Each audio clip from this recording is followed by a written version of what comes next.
Benvenuti, oggi apriamo con il sole della Calabria, siamo a Civita in provincia di Cosenza, 450 metri sul livello del mare, 1000 abitanti circa. Il paese fu fondato verso la fine del 1400 dagli albanesi, ancora oggi si parla la lingua albanese degli Avi, saranno tante le curiosità. Si parte, la parola al primo cittadino.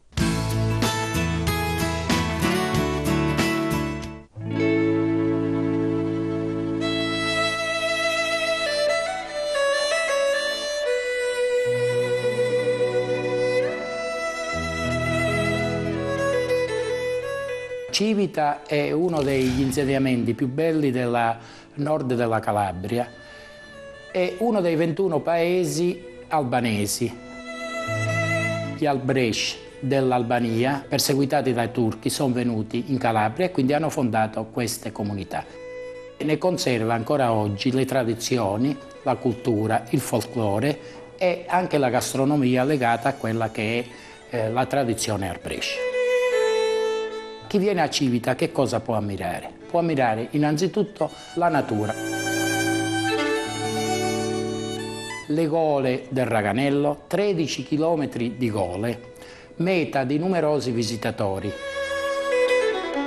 Civita è un paese turistico e c'è da visitare il centro storico con le case Codra, con i comignoli.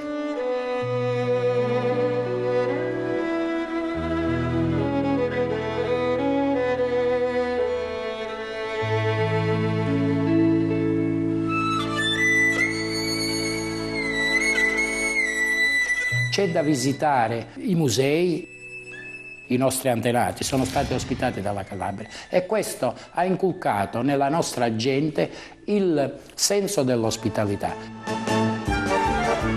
Civita ha avuto un marchio di qualità, che è quello della bandiera arancione, da parte del Touring Club.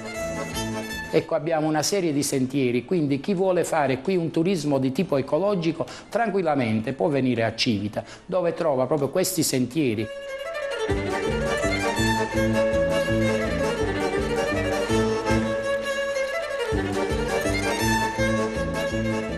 Nel nostro gonfalone abbiamo un cervo che rappresenta proprio le nostre tradizioni montane. Quello che io auguro a tutti di venire a Civita e per non dimenticare le nostre tradizioni io vi dico Mir seert Civit, benvenuti a Civita.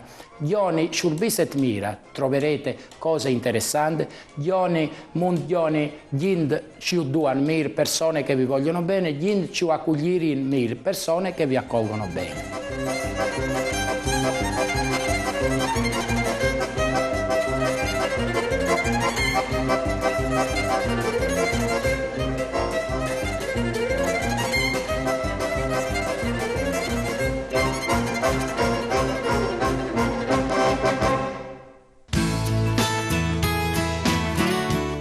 Il piccolo borgo di Civita, in provincia di Cosenza, si snoda intorno alla chiesa madre di rito greco-bizantino. Andiamo a conoscere il parroco, ma poi restate ancora con noi perché arriverà il momento della gastronomia. Ti permacho stratego taniciteria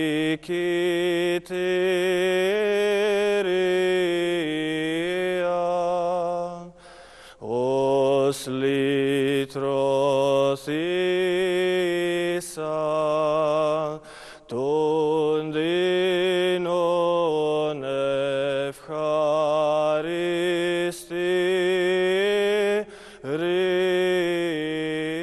Questa chiesa ha iniziato la sua storia nel 1571.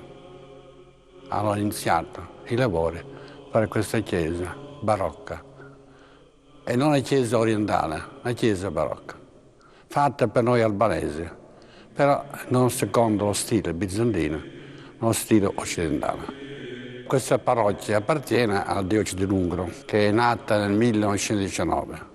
Erano sottomessi arcivescovato di Ocrida, mandava un delegato per gestire i nostri tradizione bizantina. Il Concilio di Trento ha proibito a questo vescovo di Ochrida di interessarsi di noi. Ci ha sottomesso sotto i vescovi latini per 4 secoli. Dopo tanto tempo siamo riusciti a avere l'autonomia. Al posto delle statue abbiamo le icone. Le statue ormai, quelle che ci sono, rimangono, ma le altre statue non si possono introdurre.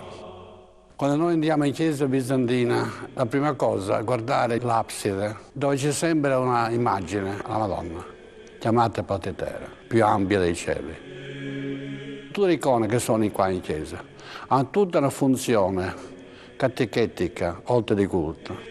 La chiesa è divisa come al solito in 3 parti. C'è la zona altare, presbiterio, si chiama Vima.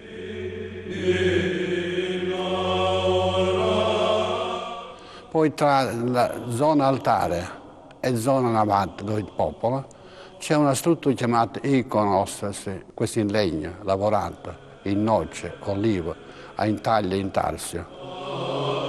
Prima di entrare nell'iconostasi fa 3 porte. Porta centrale, porta ampia, regale, preziosa. Sono 2 porte laterali di servizio. Allora, davanti alla porta centrale c'è un'altra zona della chiesa sollevata, si chiama Solea, è dove si legge il Vangelo, dove si dà la comunione, dove si predica, si annuncia il Signore. La chiesa come madre che latta i suoi figli il seno materno. Tra l'altare e la matta c'è un lampadario grande, spazioso, dove sono molte luci, chiamate Polielios, il Dio della misericordia.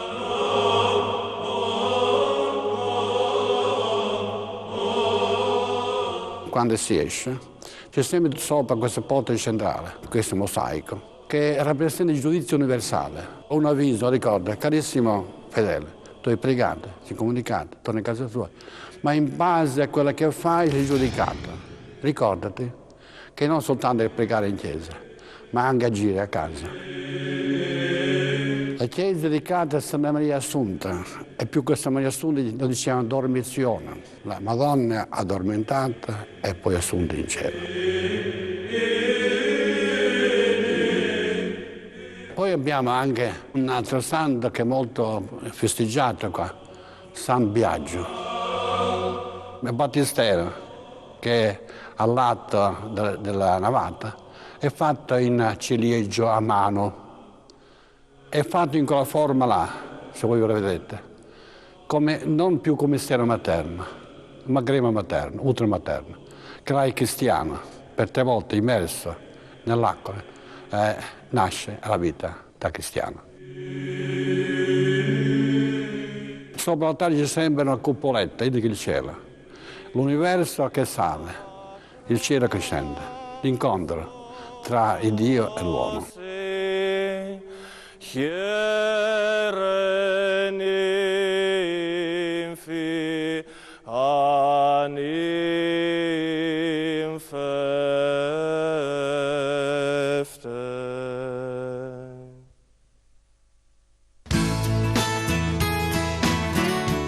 Andiamo a conoscere i piatti della tradizione italo-albanese di Civita in provincia di Cosenza. La parola al signor Enzo Franco.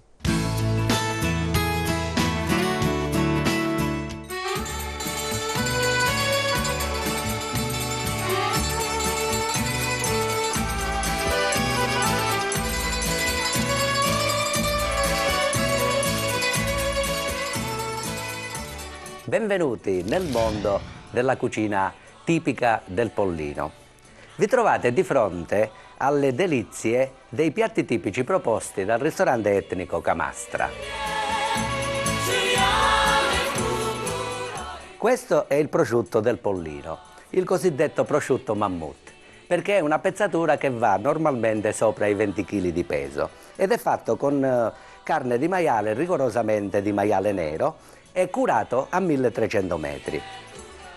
Abbiamo poi la famosa soppressata Arbresh, cioè degli italo-albanesi, Il formaggio del Pollino è un'altra grande delizia, che è il composto di erbette campestri che vengono raccolte lungo le strade, lungo i campi di queste distese dei piani del Pollino.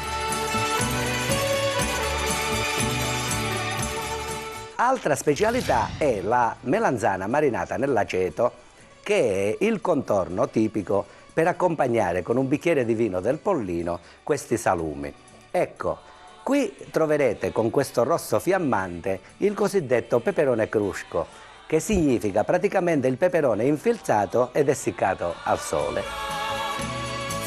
La colazione del pastore è una caratteristica tipica dei piatti del Pollino ed è fatta di uova strapazzate con cotiche di maiale e uova girate al tegame. Vedete vicino un pezzo di salsiccia che è conservata nello strutto di maiale per una buonissima conservazione. Questo è un pane di casa che viene fatto rigorosamente nel forno a legna. Vedete qui vicino, oltre ai peperoncini piccanti, la cosiddetta gelatina, che è la carne che viene praticamente conservata attraverso un processo di bollitura con l'aceto del posto.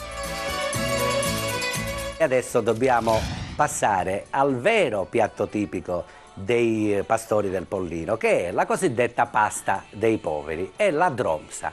Sono i grumi di pasta cotti nel sugo, che poi vengono conditi con salsiccia sbriciolata e innaffiata da origano ed acqua in maniera da avere questo profumo delle distese del Pollino.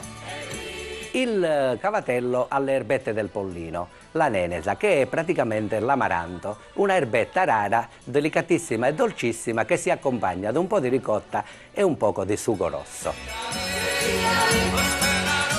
Infine, tra i primi, la famosa pasta dei mietitori, i filatelli multicolore che vengono fatti con pasta impastata a mano, la verde con i broccoletti di rape e la rossa con il peperoncino non piccante, e che hanno una mantecatura con ricotta del Pollino e l'erbetta sololessa. Il capretto alla brace, che è il pezzo forte delle carni del nostro territorio.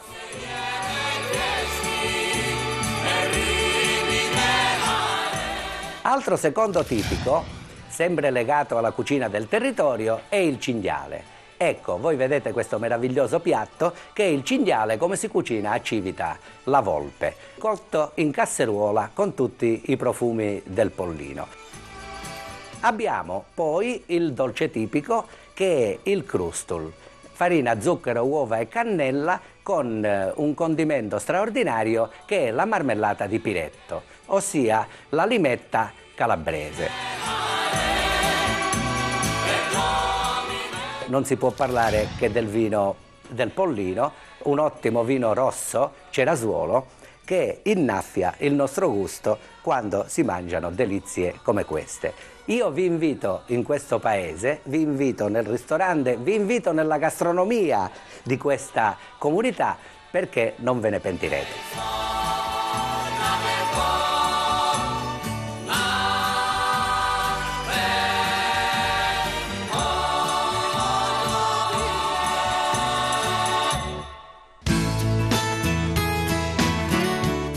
Per conoscere bene la storia di Civita in provincia di Cosenza basta fare una visita al Museo Etnologico Arberèche, che è un vero libro da sfogliare.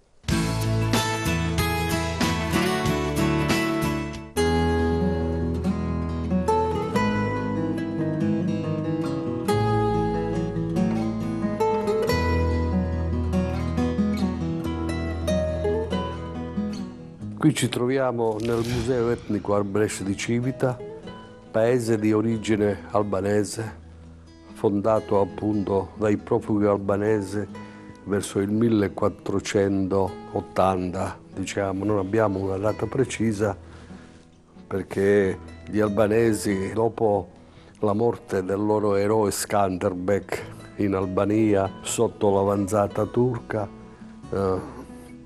vennero nel mezzogiorno d'Italia Quindi noi come base certa possiamo porre la data del 1486, perché dai documenti risulta che venne attassato appunto il conduttore dei primi civitesi, cioè dei primi albanesi di Civita, il conte greco Giorgio Paleologo Hassan. Quindi il museo etnico Arbresh, perché racconta la storia degli albanesi d'Italia dalla loro venuta ai giorni d'oggi. Quindi è come un libro aperto della storia, degli avvenimenti, scene di vita degli albanesi che in tanti secoli vissero qui a Civita, combatterono, lottarono, ma soprattutto riuscirono a conservare le loro tradizioni e l'antico idioma che ancora si parla specialmente fra i più anziani.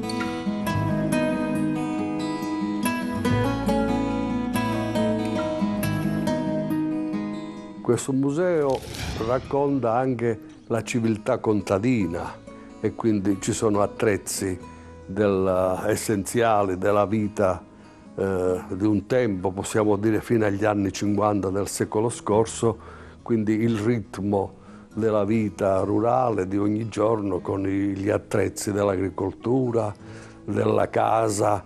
Quindi abbiamo i due attrezzi essenziali che sono l'aratro per gli uomini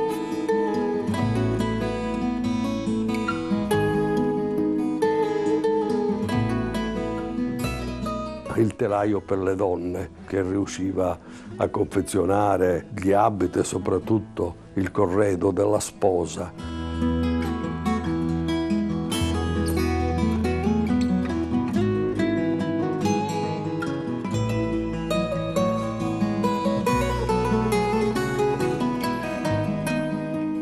E anche i quadri comunque raccontano sempre la vita e le scene degli albanesi, sono frutto della nostra attività culturale, perché la nostra associazione è un'associazione che opera dal 1970 e quindi tutto ciò che è nel museo è anche frutto del nostro impegno, della nostra attività in tanti anni.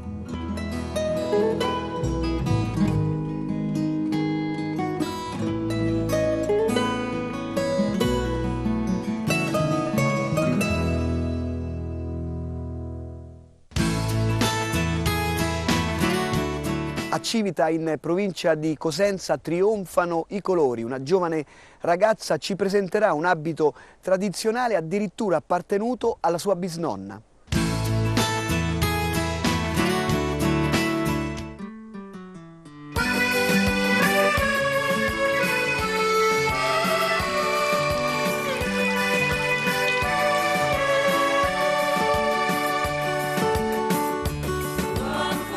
Il vestito che indosso è il vestito della mia bisnonna, che ha indossato il suo matrimonio. È formato da varie parti, dalla camisola, che è la gonna principale, dalla zoja, che è la gonna blu, la sovragonna, dalla cravatta ricamata in oro, che si chiama scoglia in albanese, dal gilet, che si chiama gippuni, tutto ricamato in oro. Lo indossiamo in occasione delle vaglie, che avvengono il martedì di Pasqua. Gli ori sono tutti tradizionali, gli orecchini sono della mia bisnonna, il filo d'oro e la spilla, sono tutti tradizionali Arbresh. Vi aspettiamo il giorno delle vaglie in una delle nostre manifestazioni.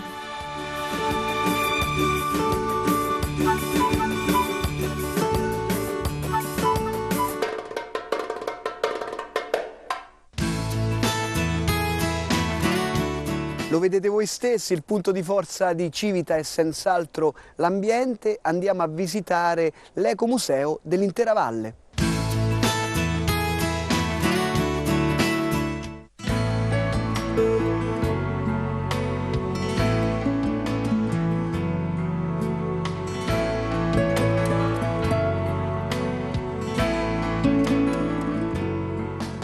L'ecomuseo è un qualcosa di nuovo. quantomeno a livello di Sud Italia. Un ecomuseo del paesaggio è un museo, diciamo, diverso da quello che può essere un museo classico dove si conservano oggetti e reperti. Noi parliamo del nostro territorio e non andiamo a trattare soltanto gli aspetti naturalistici, ma andiamo a trattare anche gli aspetti storici, culturali ed antropologici. Fanno parte di questo ecomuseo, oltre al comune di Civita, che è un po' il comune capofila, anche altri 4 comuni, che sono San Lorenzo Bellizia, Alessandria del Carretto, Francavilla Marittima e Cerchiara di Calabria. Il territorio è stato suddiviso a livello di paesaggio, quindi nella parte, diciamo, più a nord si parla di paesaggio della roccia, dove la fa da padrona praticamente la roccia. Poi nella zona intermedia abbiamo il paesaggio della pietra, fanno parte del paesaggio della pietra Civita e Cerchiara di Calabria. Perché paesaggio della pietra? Perché la pietra era l'elemento principe nelle costruzioni. Infine il paesaggio della ghiaia, quindi quando il torrente Raganello fuoriesce dalle gole, quindi porta con sé ghiaia e detriti, quella parte di territorio che coincide poi col comune di Francavilla Marittima è stato definito paesaggio della ghiaia.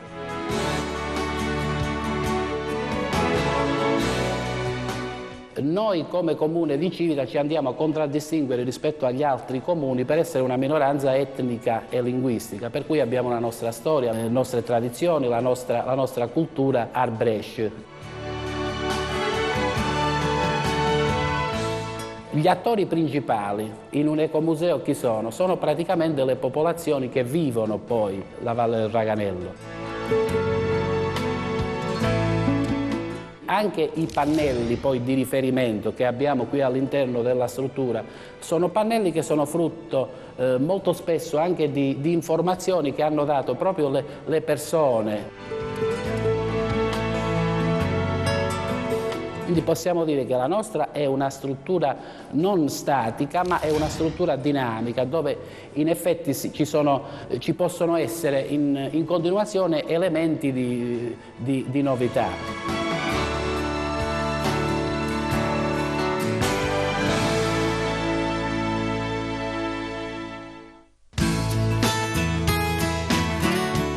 In genere a questo punto del programma presentiamo il dialetto, ma nel caso di Civita dobbiamo parlare di una lingua riferita agli avi albanesi. Sentiamo il signor Pietro.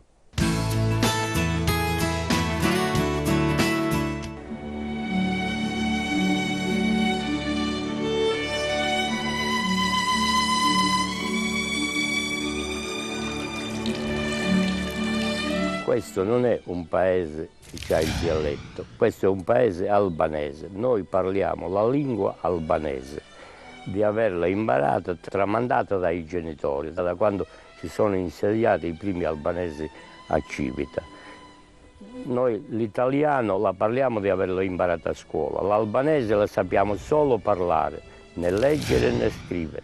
Adesso vi faccio un invito in albanese. Najum bitarmi të vinit e kikatund arbresh, se gjindja di mbledhin gjithë me hare e me kulenzi shumë.